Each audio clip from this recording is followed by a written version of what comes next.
तो फाइनली दोस्तों एक नए वीडियो में आप लोगों का फिर से एक बार स्वागत है। तो आज हम लोग बात करने वाले हैं खेसारी लाल यादव के बारे में। खेसारी लाल यादव का एक न्यू गाना सॉन्ग जो रिलीज हुआ है, तो आप लोग इस वीडियो को लास्ट तक देखते रहे और हमारे चैनल पर नए हो तो हमारे चैनल को सब्सक्राइब करना ना भूले ताकि हमारे तो चलिए बिना देरी करते हुए इस वीडियो में आज पावर स्टार खेसारी लाल यादव के बारे में बात करते हैं।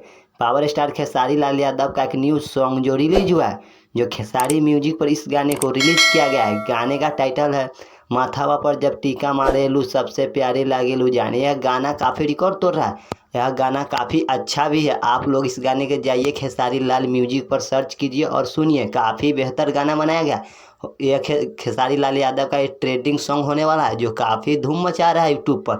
आप लोग जानते हैं खेसारी लाल यादव का जो भी गाना आता है ट्रेंडिंग में ही चलता है और खेसारी लाल यादव का कोई टक्कर नहीं दे पाते हैं। तो आप लोग जानते हैं और खेसारी लाल यादव का जो भी गाना आता है फैंस खूब एंजॉय करते हैं और दिल खोल कर गाना को पसंद करते हैं। तो आप लोग भी जानते हैं खेसारी लाल यादव का जो भी गाना आता है बेहतरीन ही होता है। आप लोग जानते हैं